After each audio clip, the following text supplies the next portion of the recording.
Gente, bienvenidos, bienvenidas. Hoy me acompaña Catalina Botero. Catalina, bienvenida. Gracias, Carlos. Finalmente podemos sentarnos a hablar un rato. Para quienes no conocen a Catalina Botero o hace rato no la ven, que yo creo que eso también pasa. Catalina es abogada constitucionalista, fue magistrada auxiliar y conjuez de la Corte Constitucional y relatora especial para la libertad de expresión de la CIDH, que cumplió 25 años en estos días, y también fue decana de Derecho de la Universidad de los Andes, entre varias otras cosas. Hoy es copresidente del Consejo Independiente de Contenidos, conocido también como el Oversight Board de Meta, o coloquialmente a veces le dicen también la Corte Suprema. También trabaja con el Banco Interamericano de Desarrollo y hace parte del grupo de expertas en libertad de expresión de la Universidad de Columbia. Y últimamente no estás hablando porque entiendo que no es tampoco tan fácil con lo que estás haciendo hoy en día. No, tanto el Banco Interamericano de Desarrollo como el Oversight Board tienen unas reglas de contención, digamos, para que no nos comprometamos y luego podamos, que no haya conflicto de interés cuando luego tomemos decisiones. Bueno, entonces vamos a hablar de libertad de expresión con cuidado, sin meterte en ningún problema. Y también quiero decirle a la gente que este programa lo armé con la ayuda del equipo de Circuito. Circuito es una iniciativa de información y análisis sobre la intersección entre democracia y redes sociales en América Latina. Es un proyecto de Linterna Verde, la organización que codirijo. Entren ya a circuito.digital, que ahí hemos estado siguiendo, entre otras, el trabajo del Consejo Independiente de Contenidos. Catalina, yo quiero empezar con una pregunta general sobre la libertad de expresión en estos tiempos y de pronto por ahí podemos irnos metiendo. Pues porque es bastante obvio que estamos en un momento de un derecho en disputa o en redefiniciones. Hay muchas preguntas por el tipo de garantía que se ha establecido durante tantas décadas, siglos, frente a la realidad de la comunicación descentralizada, el impacto de las redes sociales, la facilidad que tiene cualquier contenido para generar un impacto. De manera general, ¿cómo estás viendo tú esa discusión hoy en día? Carlos, una de las grandes demandas de la democracia moderna, digamos, de lo que se llama la democracia constitucional de la posguerra, es una demanda por libertad de expresión, por más libertad de expresión, por protección de la protesta social, por la democratización de los medios de comunicación, por canales para que los grupos sociales pudieran expresarse, expresar sus necesidades, sus intereses. Bueno, nunca ha existido un espacio más amplio para la deliberación y para el ejercicio de la libertad de expresión como el que existe hoy con las redes sociales. Y hoy lo que está pasando es que hay distintos grupos que proponen regulaciones de ese nuevo espacio digital que de alguna manera responde a la demanda por mayores canales de comunicación, pero que ha generado problemas, que digamos, apareja unos riesgos. Tiene unas enormes virtudes, pero apareja unos riesgos. Entonces, hoy los distintos grupos sociales y de académicos y También de la sectores industria, políticos, sí. pues proponen distintas formas de aproximarse y resolver los problemas que genera ese nuevo espacio, digamos, de conversación, sobre todo de conversación política. Y son totalmente contradictorios. Alguna gente propone prácticamente depurar Internet, censurar cualquier expresión que pueda ofender o que pueda ser antiderechos o que pueda ser catalogada como discurso de odio. No es muy claro eso qué significa, pero la gente lo utiliza para referirse a discursos que sean discriminatorios o que puedan generar daño en la vida real de las personas porque pertenecen a ciertos grupos marginados. Bueno, hay distintas definiciones y entonces hay gente que piensa que hay que purificar Internet. Y hay otras personas, algunas de las cuales gobiernan unas de estas plataformas, que piensan que no hay que hacer prácticamente nada, que esto hay que librarlo al mercado de las ideas para que las mejores ideas predominen. Y yo creo que esas dos visiones son equivocadas. Yo creo que lo que hay que hacer es un camino intermedio que está por construirse, porque no hay herramientas, por lo menos no desde el derecho, suficientes, y eso es lo que hay que construir, para afrontar los desafíos de la libertad de expresión en Internet hoy. Pero entonces ahí viene un elemento que me gustaría meterme en varias de estas cosas, pero el primer punto sería el rol que tienen las plataformas, ¿no? Estos actores privados que habilitan estos espacios donde la gente se expresa, donde la gente difunde contenidos y opiniones, que tienen la responsabilidad de arbitrar lo que allí sucede, que es lo que se conoce como la moderación de contenidos. En conversaciones que teníamos hace 10, 12 años, se empezaba a plantear la duda de si la manera en que se debía arbitrar esos espacios tenía que seguir los estándares de libertad de expresión, de por ejemplo que sea un juez el que tome la decisión, y también categorías como la censura previa, la proporcionalidad, pero en ese sentido, a partir de lo que tú planteas, y ya nos vamos yendo a algunos de estos temas en particular, ¿consideras que en términos generales las plataformas deben ejercer ese rol como jueces o en qué condiciones lo deben hacer? ¿O como simplemente yo administro este club pero tengo que cumplir algunas reglas? Es exactamente eso. Eh, los grupos más conservadores en los Estados Unidos, sobre todo a partir de la decisión de lo que antes era Twitter y Facebook, de sacar a Donald Trump de la plataforma. Los grupos más conservadores proponen que las plataformas prácticamente no moderen contenidos, o sea, no tomen esas decisiones, que dejen que la gente diga lo que tiene que decir, y que eso lo resuelve el mercado de las ideas, y que si alguien tiene que decidir si un discurso puede estar o no estar en las plataformas, tiene que ser un juez. Tiene que ser un juez después de un proceso debido.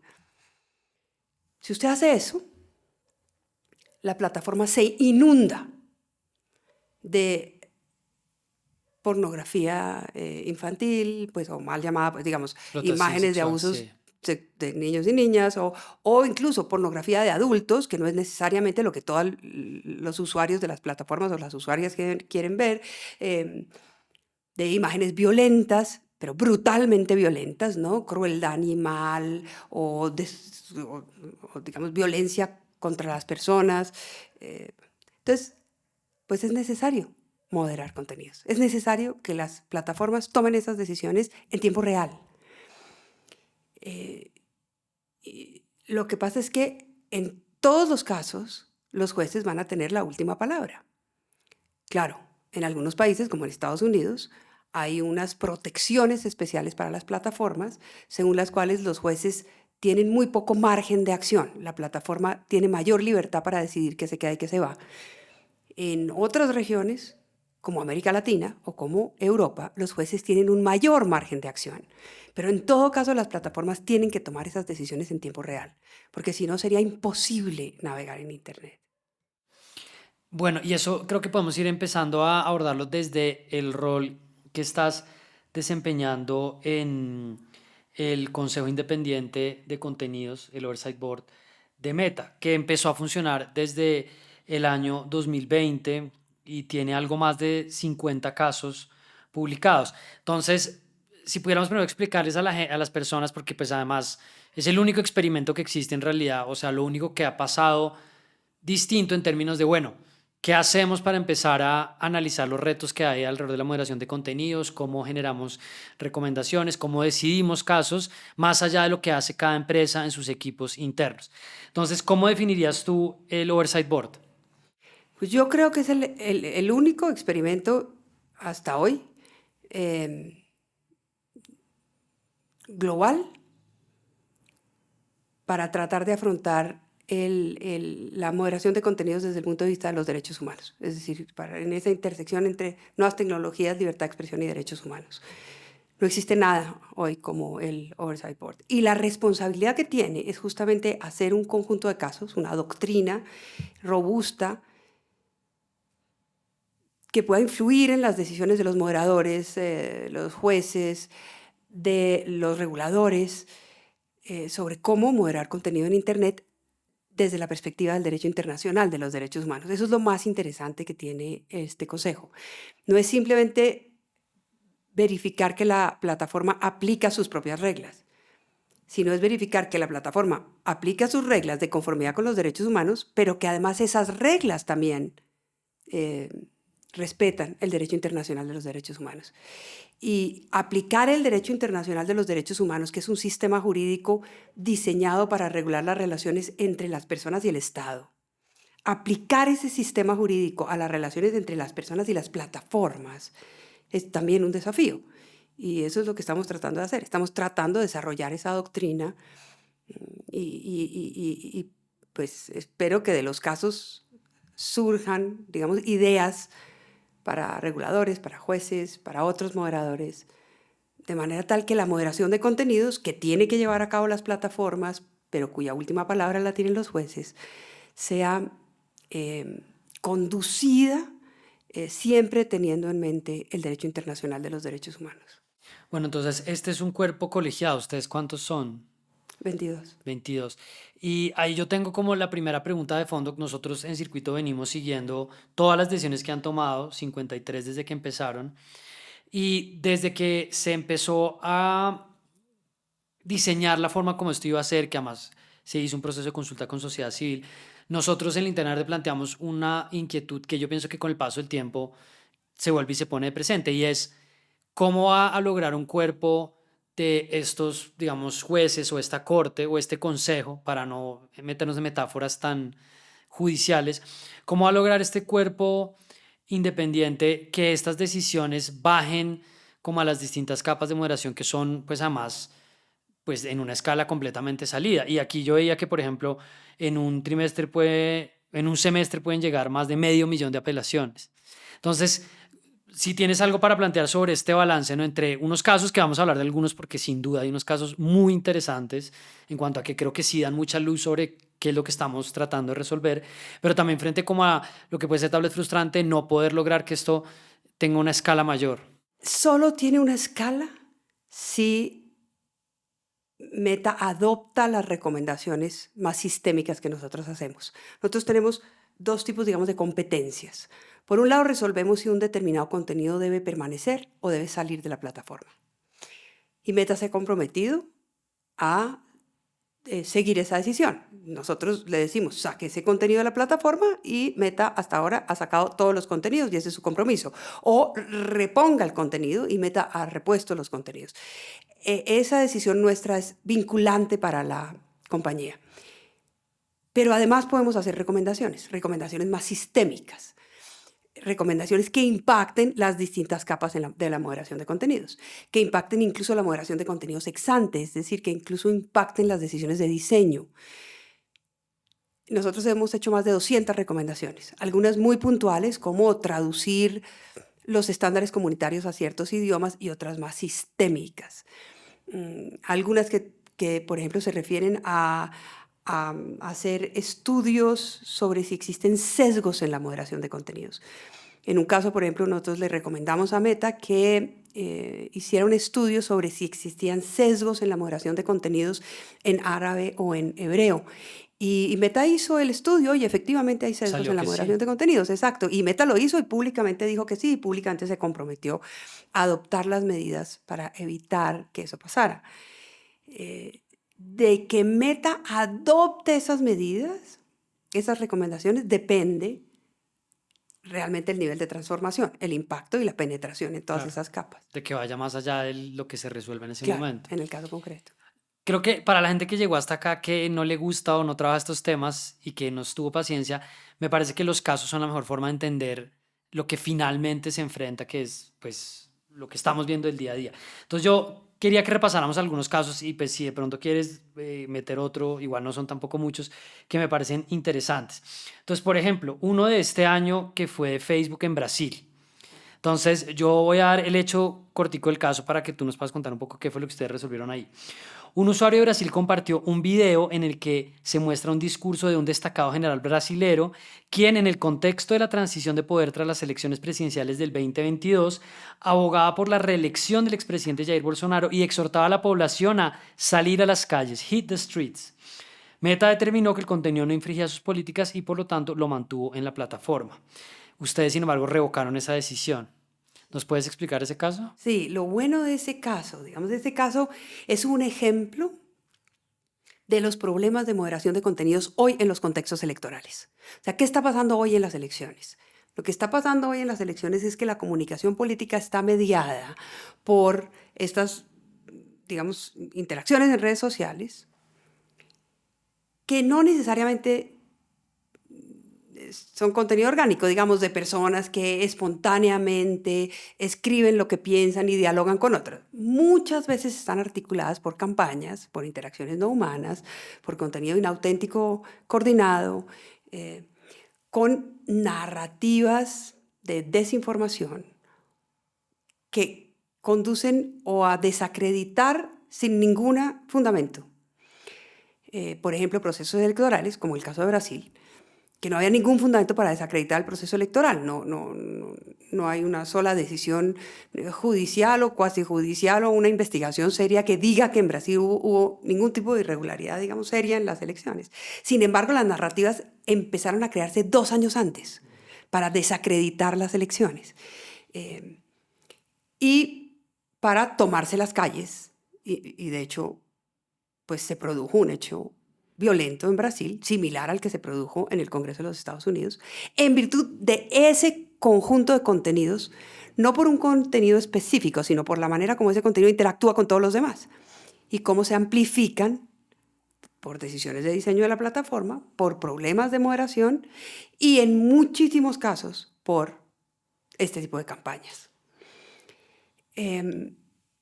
Entonces, el caso es importante porque se produce en ese contexto, en un contexto muy, digamos, álgido de polarización en Brasil, en el contexto de las elecciones de Brasil, en donde un usuario, como lo mencionaste, lo que hace es que repostea el llamado de un ex militar muy influyente brasilero a tomarse las calles de Brasil en virtud de que hubo fraude en las elecciones, ¿no? Esa es la narrativa. Meta en Brasil adoptó unas medidas excepcionales, unas medidas, yo creo que importantes, buenas. O sea, integró inmediatamente un equipo de seguridad y confianza para poder asegurar que sus reglas de moderación de contenidos se iban a aplicar adecuadamente, pero es que es tal la cantidad de contenidos que se producen que tampoco es tan fácil hacerlo. Hizo además Meta unos acuerdos con las autoridades electorales de Brasil que tuvieron un comportamiento ejemplar.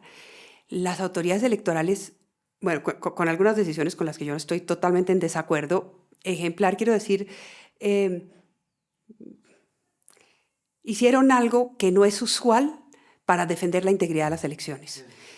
2 años antes de las elecciones, como se dieron cuenta que estas narrativas comenzaban a crearse, crearon unos equipos en las autoridades electorales para identificar cuál era el origen de estas campañas de desinformación que podían terminar en violencia. Y hicieron alianzas con las plataformas, con las distintas plataformas, pero además hicieron alianzas con la sociedad civil.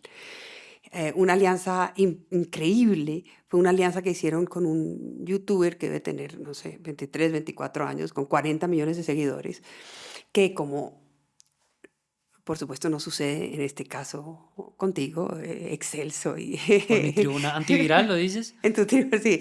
Los otros, o sea, hay muchos youtubers que lo que hacen es que obtienen atención a partir de hacer cosas absurdas, ridículas, de desafiar reglas sociales, etcétera, ¿no? Y entonces atraen la atención de una población joven, pues este muchacho tiene más de 40 millones de seguidores. Pero porque hacía esas cosas, o sea, hacía cosas ridículas o... Sí, los challenges, arriesgado. Sí, esas cosas. Pero él de pronto se da cuenta que él puede jugar un papel y considera que es importante proteger el sistema democrático y que gracias al sistema democrático él puede hacer todas esas tonterías y que gracias al sistema democrático él puede tener su modelo de negocio y que eso le protege la libertad de expresión y considera que entonces va a ponerse al servicio de la democracia. Entonces las autoridades electorales hacen alianzas con estos influencers para promover contranarrativas. Y estos influencers además utilizan técnicas para penetrar, digamos, las burbujas o los nichos que son muy difíciles de penetrar, sobre todo en este caso de los bolsonaristas, ¿no? Que eran quienes buscaban desacreditar las elecciones. Este caso al que tú te refieres del Oversight Board se inserta en ese contexto. Sin ese contexto es difícil entender el caso. Y por supuesto, lo que nosotros decimos es que, por supuesto, Meta hizo cosas importantes, adoptó medidas importantes, pero no adoptó medidas suficientes. Y le recomendamos adoptar, digamos, medidas más robustas para moderar contenidos en esos contextos de polarización. Y decidimos que el contenido, por supuesto, debía ser retirado. y hacemos una serie de recomendaciones sobre la mejor manera de hacer moderación de contenidos en contextos electorales.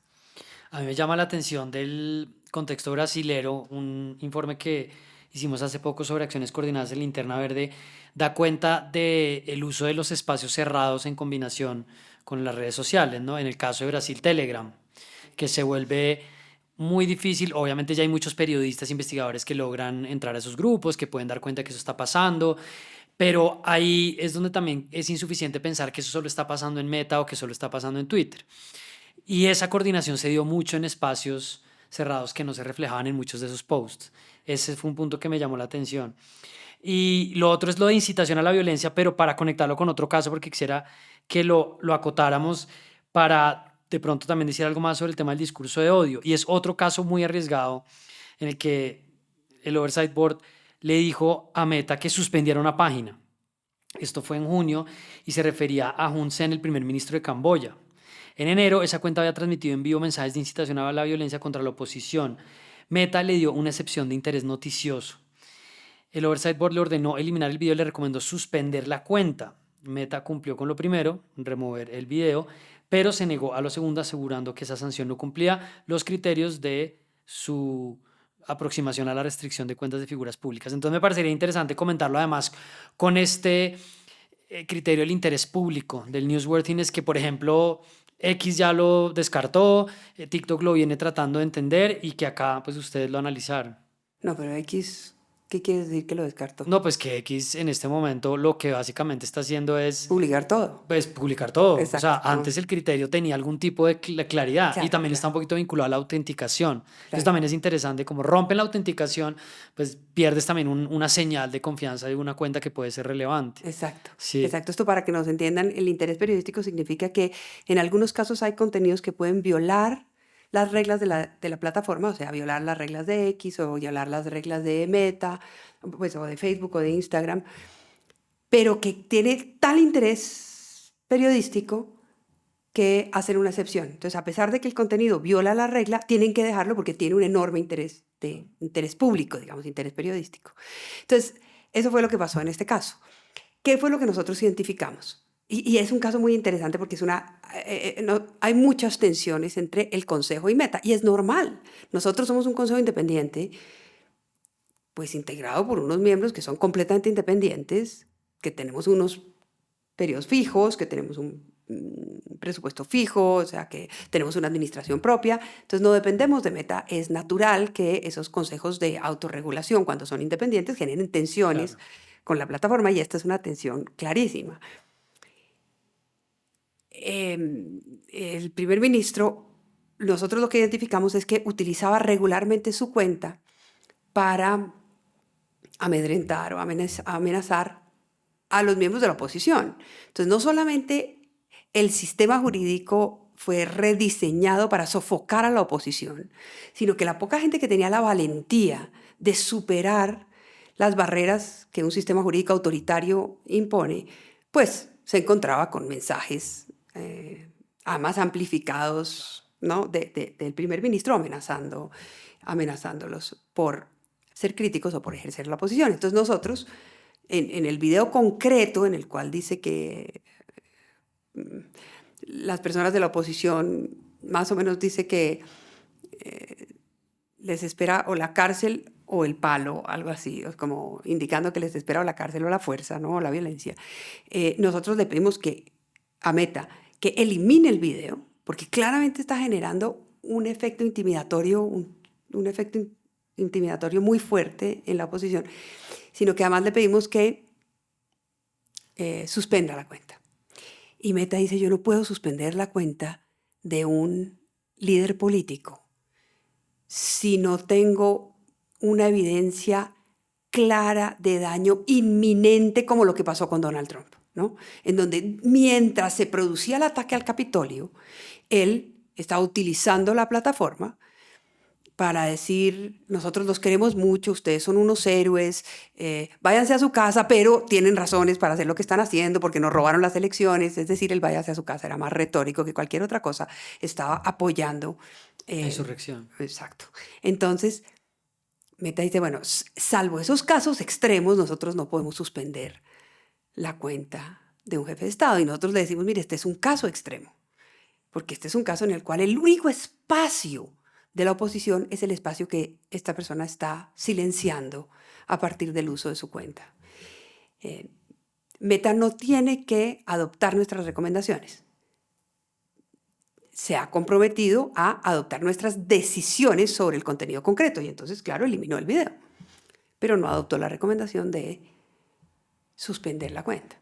Es distinto uno poder decir, este contenido puede violar las normas de esta plataforma y yo lo voy a bajar, o estoy de acuerdo con que se aplique la norma en este caso, pero no necesariamente implica una respuesta penal o una respuesta de tipo legal, que además lo hemos visto, un caso reciente que se discutió sobre una caricatura, pero también en el contexto de Israel, Hamas, Palestina está pasando, ¿no? Mucho contenido que está de alguna forma o diseñado para provocar, para ofender, para denigrar, pero que entra un poquito en esta zona gris de, bueno, esto debería estar en la plataforma, pero además esto debería ser ilegal. ¿Cómo lo ves tú? No, yo creo que hay que separar las dos conversaciones. Una cosa es un contenido ilegal, que es el contenido en virtud del cual una persona puede ser sancionada legalmente, puede ser obligada a rectificar o le pueden imponer una multa o lo pueden despedir de su puesto o pueden meterlo a la cárcel, ¿no? Y ahí yo creo que tiene que haber un estándar más alto. O sea, no cualquier contenido ofensivo puede estar sometido a esa restricción, porque si no, acabamos con la libertad de expresión. Si cualquier persona que se siente ofendida por un contenido puede silenciar a esa persona, pues la libertad de expresión normalmente se utiliza no solo para decir las cosas que a las personas les satisfacen o agradan, sino sobre todo para decir cosas que la mayoría de la gente no quiere oír. Por eso es que tiene un escudo tan reforzado. Tiene una serie de garantías muy importantes justamente porque la libertad de expresión muchas veces se ejerce para denunciar casos de corrupción o actuaciones de los poderes públicos que no están sometidos a la ley o violaciones de derechos humanos o lo que sea. Y eso molesta a mucha gente y molesta a muchos funcionarios públicos o molesta a una parte de la población. Y tenemos que permitir que esos discursos circulen. Entonces, para que el Estado pueda considerar que un discurso es ilegal o puede estar sometido a una restricción estatal protegida por el Estado, yo creo que ese discurso tiene que haber un estándar, tiene que haber un test, un juicio que demuestre que realmente es indispensable restringir ese discurso para satisfacer un bien tan importante como la libertad de expresión en una sociedad democrática. O sea, tiene que haber un grado de proporcionalidad que claramente muestre que era indispensable restringir ese discurso. En las redes sociales es distinto, porque en las redes sociales la sanción es una sanción mucho más leve. Es la remoción de un contenido. No significa que eso no tenga un impacto. Para mucha gente eso tiene un impacto y tiene un impacto si por ejemplo, se remueven todos los contenidos de, no sé, las mujeres que están denunciando la violencia de género, pues claro que tiene un impacto enorme estructural en la denuncia de la violencia de género. O sea, no estoy diciendo que eso sea irrelevante. Lo que estoy diciendo es que es distinto a meter a una persona a la cárcel. Y como la moderación de contenidos tiene que ser algo que se hace tan rápido, porque se producen millones de contenidos al minuto, o sea, estamos hablando de más de 4.700 millones de personas, sí, de personas, personas que usan las redes sociales en el mundo. Estas personas usan las redes sociales permanentemente, la mayoría de esas personas. O sea, Meta tiene que moderar, no sé, 1.000 millones de contenidos al trimestre. Entonces, los estándares bajan. Entonces, por ejemplo, está prohibida la pornografía. Bueno, muchas veces, como está prohibida la pornografía en Meta, está prohibida la desnudez adulta en Meta, muchas veces en el proceso de moderación de contenidos, que es muy rápido y que además está automatizado, no 100%, pero en un porcentaje muy alto, pues se da de baja un contenido, se remueve un contenido que no es pornografía, o un contenido de desnudez adulta que es artístico y por lo tanto está protegido, o un contenido de desnudez adulta que lo que está haciendo es mostrándole a las mujeres cómo detectar el cáncer de mama. Entonces no es una desnudez adulta del tipo de la desnudez adulta que está prohibida en la plataforma, porque la plataforma permite estas excepciones, pero por la forma como tiene que moderar contenidos tan rápidamente, pues muchas veces incluye en la moderación, o sea, excluye a la plataforma contenidos que no infringen las propias leyes. Y yo creo que tenemos que aprender a vivir con ese tipo de errores y tenemos que exigirle a la plataforma, no que sea perfecta porque es imposible, no que porque digamos es imposible por la velocidad y la escala en la que se moderan contenidos, pero sí debemos exigirle que adopte mecanismos para que esa moderación sea más razonable, para que las personas sepan por qué les dieron de baja un contenido, para que puedan apelar, para que esa apelación sea respondida en tiempo. Eso no pasa hoy. Para que las reglas estén en su propio idioma, para que puedan ser accesibles, para que las reglas sean claras. Es decir, todo eso hay que exigírselo. Que cierto tipo de contenidos tengan revisión humana, que no simplemente estén sometidos a la moderación automatizada. O sea, hay que exigirle que adopte mecanismos para mejorar sustancialmente la manera de moderar contenidos, pero no le podemos pedir a ninguna plataforma, ni siquiera a las más pequeñas, digamos, que el 100% de la moderación de contenidos, las decisiones sean justas. Eso sí se los tendríamos que pedir a un juez.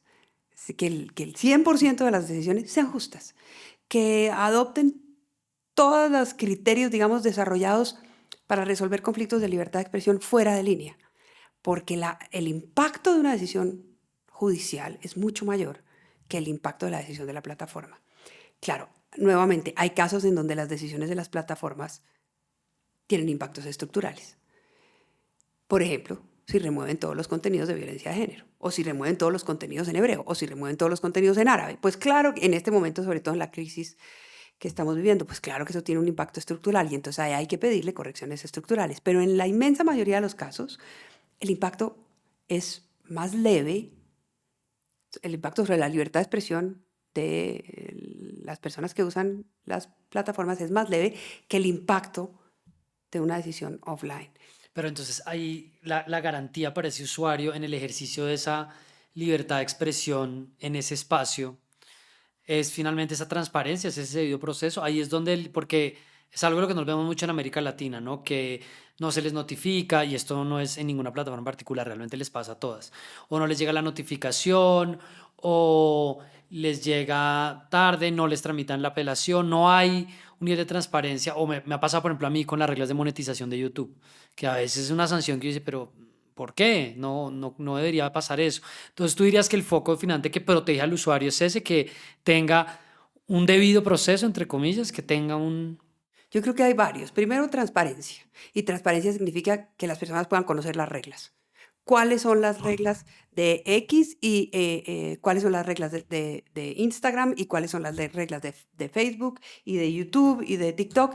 Que la gente pueda conocer las reglas y que sean explicadas de manera clara y de manera sencilla, no para expertos en tecnología o en comunicaciones digitales, sino claras. Que los procesos de moderación de contenidos realmente estén entrenados, tanto los automatizados como las personas que hacen moderación de Sí, contenidos, que suelen hacerla en etapas posteriores de la moderación de contenidos, sí, estén entrenados para aplicar esas reglas de manera adecuada. sí. Que la aplicación de esas reglas esté influenciada por el derecho internacional de los derechos humanos y que haya debido proceso para los usuarios y para las usuarias. Una de las cosas que yo he visto en el Consejo Asesor de Sociedad Civil de TikTok, del que hago parte, es la conversación sobre un tipo de sanción que tal vez es menos gravosa para el usuario, pero que puede también ser menos transparente. Y es, yo no voy a bajar tu contenido, yo no voy a suspender tu cuenta, pero esto ya no lo va a ver casi nadie porque yo no lo voy a recomendar o lo voy a sacar, en el caso de TikTok, del For You Feed,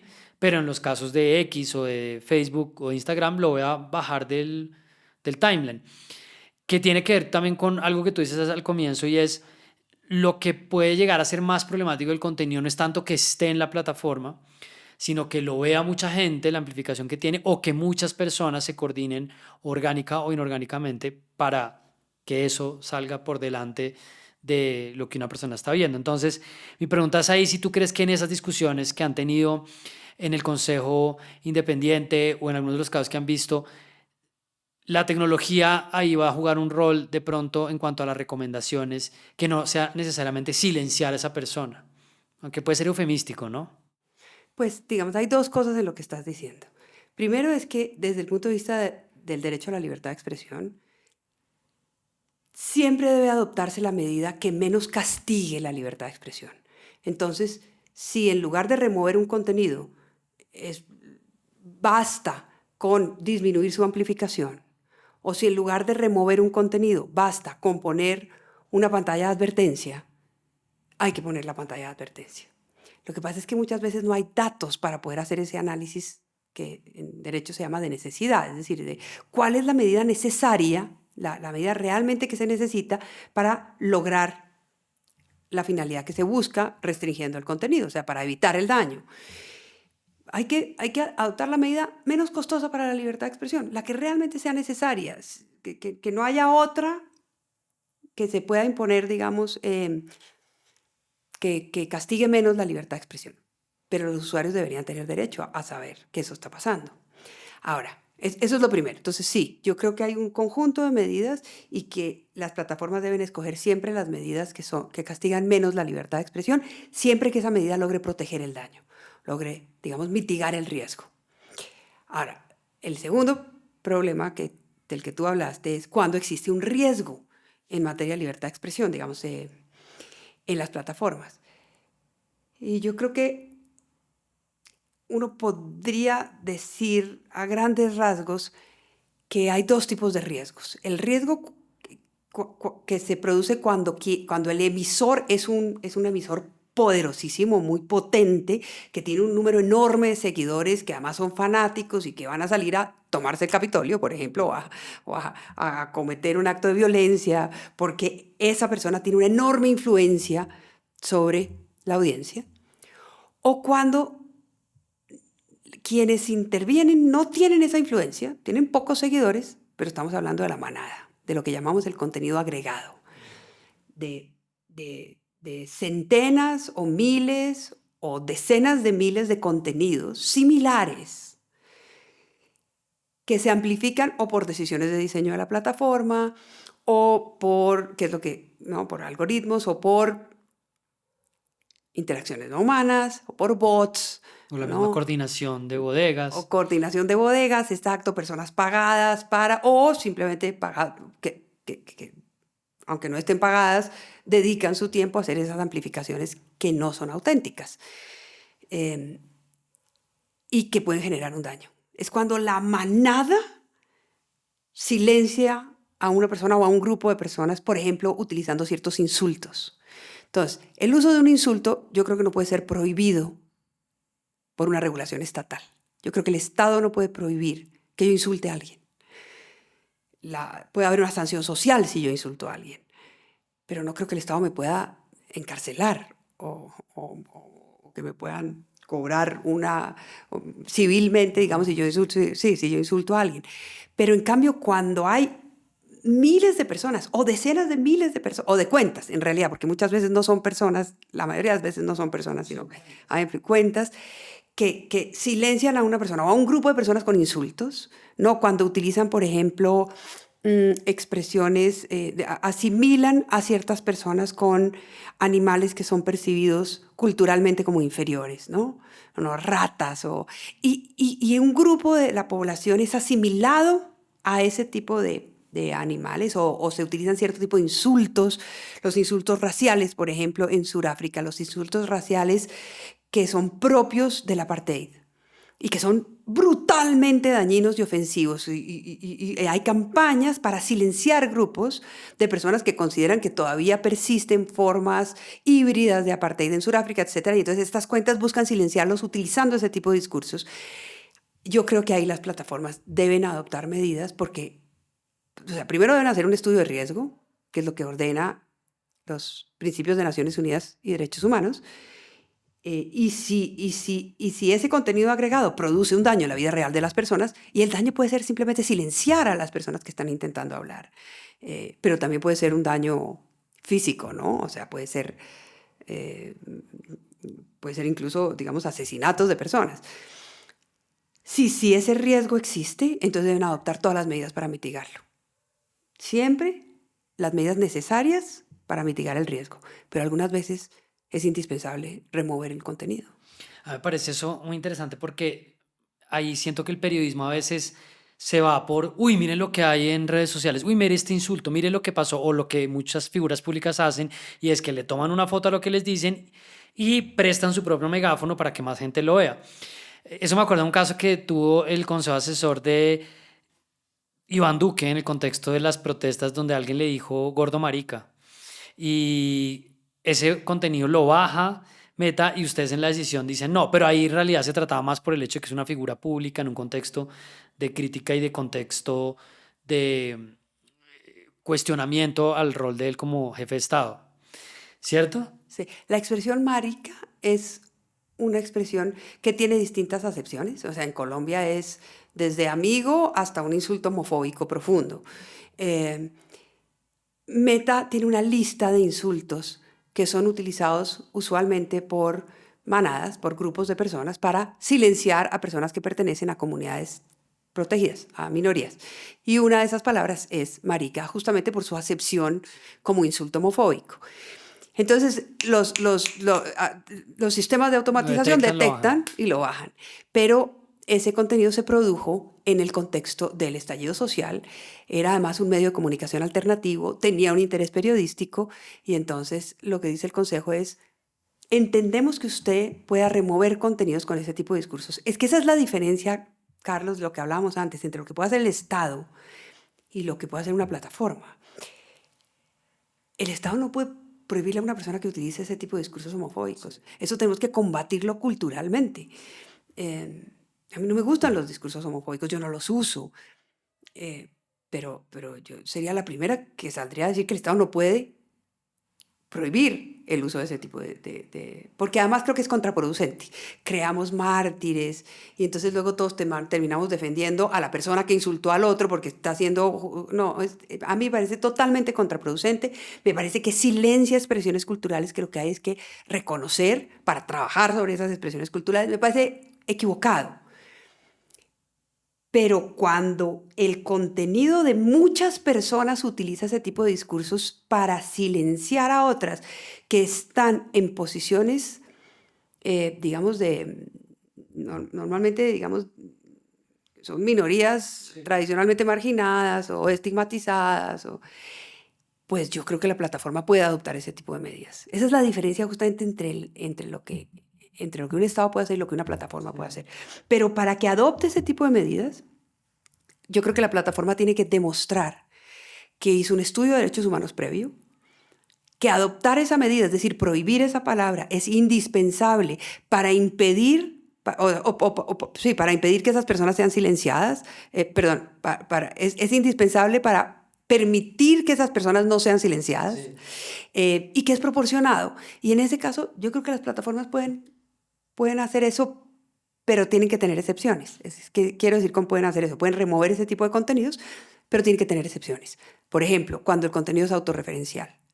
Por ejemplo, cuando yo utilizo ese contenido, esa expresión, para denunciar a alguien que está utilizando la expresión para hacer daño. O cuando tiene interés periodístico. Y en este caso tenía un alto interés periodístico porque se trataba de una manifestación en el contexto del estallido social. Pero tú haces énfasis en un elemento que me parece interesante para cerrar este punto y es el del contenido agregado o el de la amplificación y es cómo un insulto o un ataque o una palabra denigrante se puede empezar a sumar y genera un efecto muy distinto que si es una persona la que lo hace. Nosotros para UNESCO en Internet hicimos como una observación sobre cierto tipo de episodios donde había conversaciones muy problemáticas en X, relacionadas, por ejemplo, con los indígenas, con la vicepresidenta Francia Márquez, donde realmente es más un discurso clasista, profundamente clasista, no simplemente racista, que sí lo hay, y también contra mujeres, no mujeres periodistas. Pero la sensación que me daba viendo un poco los datos era que la mayor parte de los insultos que había, del contenido abiertamente denigrante, tenía muy poco alcance. Lo estaban tuiteando muy pocas personas.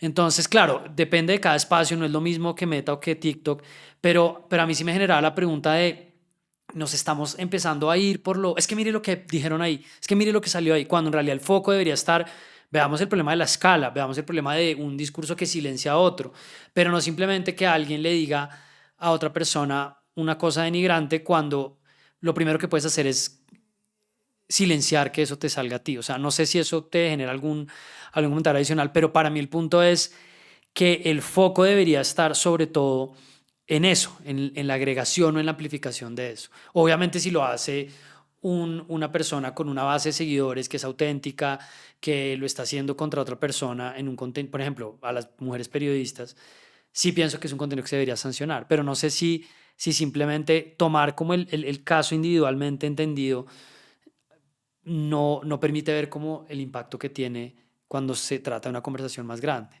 Yo creo que el factor clave es la escala y la agregación. El problema es en qué momento hacemos la moderación.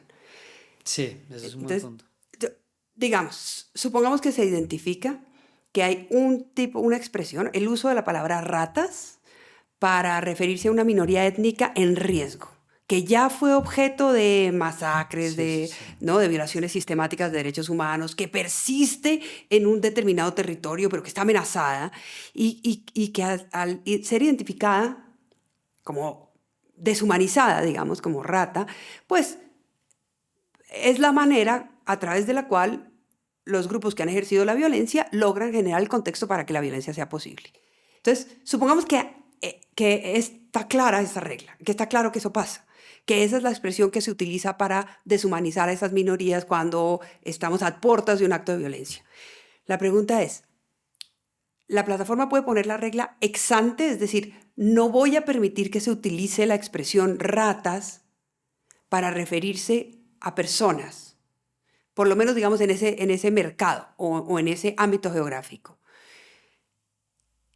antes de que empiece a aumentar la escala, o tenemos que, y entonces la moderación de contenido se hace Claro, desde detecto antes, la palabra, la bloqueo. detecto la palabra, la bloqueo, no espero a que haya miles de personas o de cuentas, en realidad, utilizando esa palabra para deshumanizar a esa población, no espero. Entonces, ¿puedo poner la regla ex ante de manera tal que apenas la detecto la bajo? ¿O tengo que esperar a que se produzca la escala? Y entonces hay un riesgo inminente. Claro. Entonces, yo creo que depende del tipo de palabra, depende del tipo de riesgo, que es lo que creo que es el ejercicio que las plataformas tienen que hacer. Y creo que es lo más interesante de este consejo, que las plataformas suelen hacer ese ejercicio teniendo en cuenta básicamente sus intereses de negocios, sus intereses políticos, sus intereses reputacionales, pero no el derecho internacional de los derechos humanos, porque eso no da plata. Y eso no necesariamente en el mundo como está hoy aumenta la reputación de una plataforma. A veces es incluso invisible. Y entonces lo que es interesante de este consejo es que nos asigna la responsabilidad de recomendar políticas con este criterio, que es completamente alejado de los intereses económicos, reputacionales, políticos de la empresa, y que tiene otro fundamento, pues que no es necesariamente compatible con el modelo de negocio. Y ahí Sí. es donde está, digamos, la atención más importante, que hasta ahora se ha mantenido. Hay el, yo diría que el 40% de las recomendaciones que hemos hecho Meta las ha implementado. Hay otro porcentaje muy alto, como el 30 o un poco más, que está siendo estudiado. Quedan como 60 de 200 y pico recomendaciones que están siendo estudiadas y algunas ha cerrado.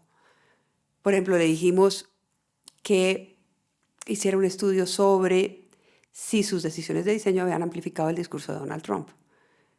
Y ese discurso no está, pero sí hizo ese estudio no está, pero sí hizo un estudio sobre lo que hablábamos antes, los sesgos en la moderación de contenidos en determinados idiomas. Entonces, pues digamos, pues hasta ahora, Sí.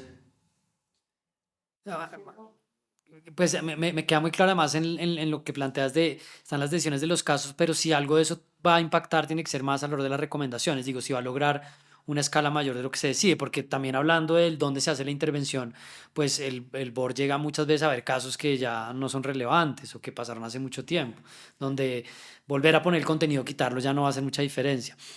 A mí se me quedan un par de cosas sobre esto para tratar de llegar al cierre y no quedarnos ahí, pero es que me vuelven y me vuelven cosas que me parecen interesantes sobre esto. Y es cuando dices las decisiones de diseño, hay una limitación actual para el board y es que ustedes no pueden o no están moderando o analizando más bien casos sobre contenido efímero, ¿no? Por ejemplo, stories. Sí están haciendo cosas alrededor de videos y de texto también, por supuesto, y de fotos. Viene en el camino de pronto Threads, que quiere competir con Twitter y pues que alrededor de todo lo que ha pasado últimamente ha tenido como una pisada más grande, sobre todo en Estados Unidos. ¿Cómo es el reto de esos contenidos más efímeros que igual pueden tener un gran impacto, que pueden igual tener ahí una relevancia, pero que ustedes no los pueden ver o que en realidad es muy difícil en la misma práctica? Es dificilísimo. O como los contenidos en el metaverso, por ejemplo, que suceden en tiempo real. Sí. Como, Lo bueno es que ya no hay nadie, entonces solo bueno, pero está Zuckerberg. ellos creo que esperan que haya mucha Sí, gente sí, pronto, sí. no sabemos. Y además estas cosas de las nuevas tecnologías a veces invierten millones de dólares y fracasan y a veces de pronto salen y Sí, claro, digamos, nadie puede decir que está muerto, eso no sí. sabemos.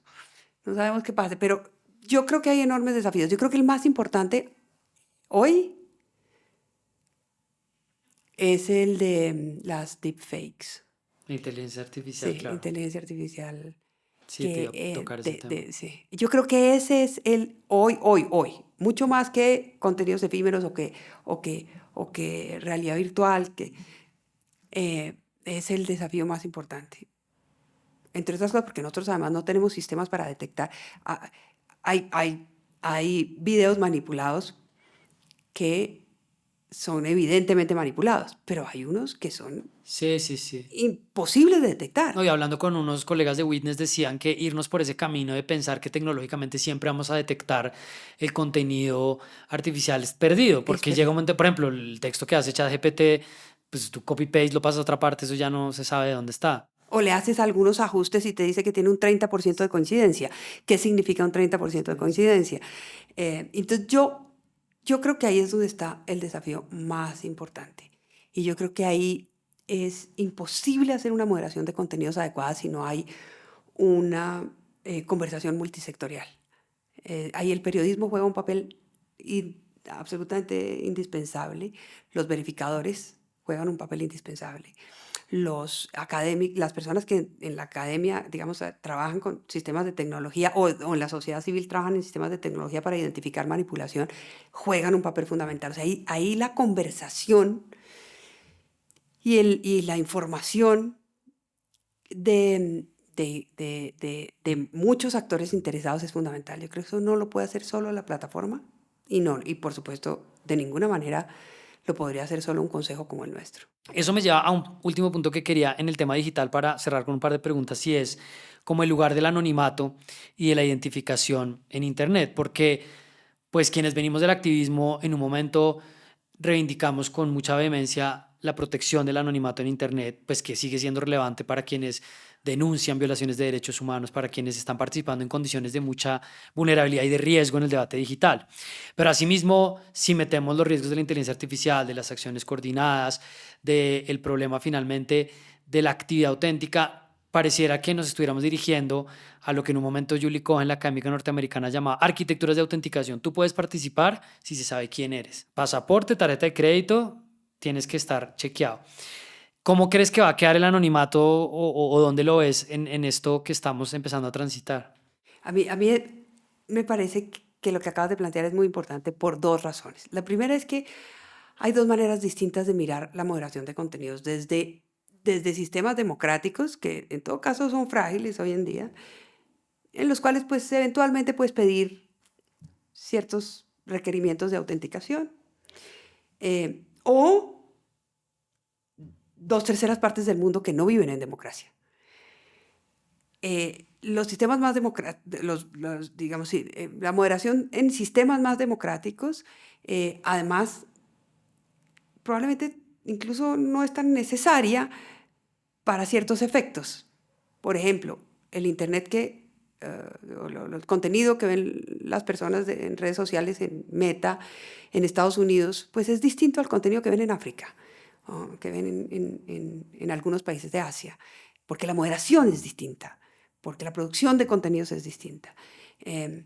Pero en esos estados democráticos hay amenazas serias en materia de desinformación y discurso de odio, que son tal vez las dos grandes, digamos, amenazas que se identifican desde la academia y desde el activismo, y por las cuales se exigen esos sistemas de autenticación.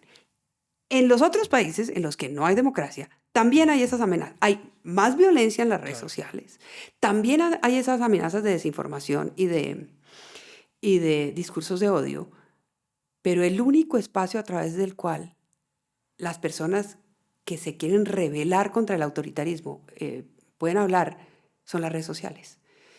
De hecho, lo vemos incluso en América Latina, en estos gobiernos que no son antidemocráticos, que son antidemocráticos, digamos, que no son muy democráticos, gobiernos con tendencia muy autoritaria. Nosotros nos enteramos de lo que pasa básicamente porque hay periodistas que a través del uso de redes sociales y de medios en Internet nos cuentan lo que pasa. Algunos ni siquiera pueden vivir en sus propios países, pero hacen investigaciones en sus propios países. Si esas personas no pudieran contar con información anónima, en México, por ejemplo, en sectores de México dominados por el crimen organizado, la información anónima es clave para que la gente pueda defenderse, en lo que la Relatoría de Libertad de Expresión llamó las zonas silenciadas. En los países como Cuba, por ejemplo, o más autoritarios en otros lugares, es fundamental el anonimato para poder denunciar las violaciones de derechos humanos.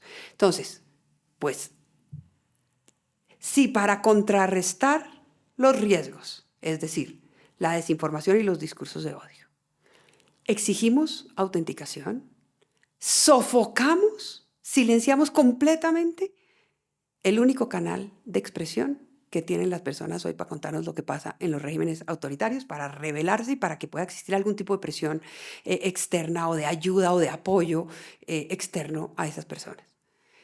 Entonces, por eso es interesante, te decía que es interesante por dos motivos, por la forma como lo ven, las propuestas que hacen las personas que viven en estados más democráticos, que proponen sistemas de autenticación y proponen, por ejemplo, descentralizar la moderación, es decir, que cada persona en su computador decida qué quiere ver y qué no. Nosotros tenemos sistemas de descentralización de moderación hoy, podemos silenciar Sí, los filtros. pero la propuesta es que casi que tengamos sistemas, digamos, muchísimo más sofisticados de moderación, descentralizados, y que cada usuario, bueno, eso funciona en ciertos contextos, en otros no.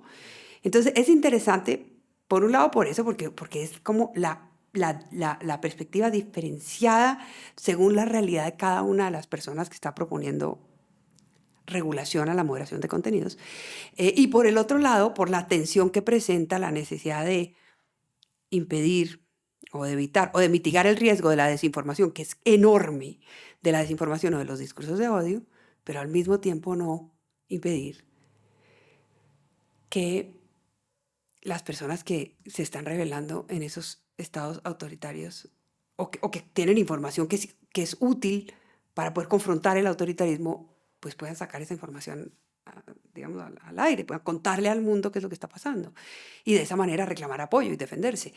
Entonces, esa tensión, pues nadie sabe todavía cómo resolverla, y no la podemos resolver con una única mirada, no la podemos resolver simplemente con sistemas descentralizados de moderación, que es lo que está proponiendo alguna gente en los países escandinavos, por ejemplo, o los académicos europeos con sistemas de autenticación como los que mencionas, que ya existen, por ejemplo, para acceder a páginas pornográficas.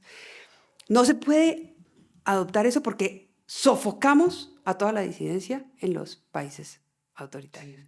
Pero al mismo tiempo tenemos que buscar medidas para impedir sistemas de desinformación que son potentísimos, sobre todo con estas formas de inteligencia artificial, ¿no? Básicamente las deepfake, que a mí me parece que a mí me parece que es probablemente una de las amenazas más graves porque yo creo que nosotros no sabemos cómo no creer en lo que vemos. O sea, ya las formas de comunicación política han logrado que no creamos en lo que leemos, pero no creer en lo que vemos, no creer en lo que oímos, no creer en lo que percibimos por los sentidos. O sea, no creo que tengamos herramientas para afrontar ese fenómeno adecuadamente, y yo creo que lo tienen que hacer las plataformas, y por eso creo que las plataformas tienen que adoptar medidas con diálogos con multisectoriales para detectar ese tipo de contenidos, y yo creo que tienen o que removerlos directamente, removerlos, o que etiquetarlos, ¿no? Contenido manipulado, multimedia manipulada, es decir, de manera tal que no haya ninguna confusión en la audiencia, porque nuevamente no creo que nuestro estado evolutivo nos permita vivir en un mundo en el que ya no podemos creer en nada. Sí, así como tampoco estábamos en un estado de evolución para tener ese nivel de constante activación y motivación e incentivos para poner y procesar información. Yo creo que es pasar del colapso del contexto, que es lo que vemos mucho en redes sociales hoy, al colapso de los sentidos. Y es como, bueno, ¿esto qué es? Que lo vimos en la campaña, ¿no? Con a Sergio Massa en Argentina, que le han hecho unos deepfakes consumiendo droga, a Milei, aquí a Carlos Fernando Galán, que le hicieron uno con la voz de él. Noticias Uno también tuvo un caso de un reportaje con la voz de Mónica Rodríguez, que por la cadencia no se alcanzaba a dar cuenta que era un sistema de inteligencia artificial. Un libro sobre este tema que pronto sea chévere leer, o otra cosa que estés leyendo, o un documental, o una serie, o un plan, que yo acá le digo a la gente que tenga mucho cuidado con su dieta informativa y que se desconecte. Entonces también puede ser algo por ahí. Una recomendación que nos quieras dejar. Hay que tratar de entender cómo regular esas nuevas tecnologías, porque a mí me parece, como dice Harari, entre otras cosas, que yo creo que es una de las personas que de manera más razonable y clara y fácil explica los desafíos de la inteligencia artificial, sobre todo de la inteligencia artificial generativa, o sea, de la que puede crear ideas, de Sí. la que puede crear cosas sobre la sociedad como la conocemos hoy.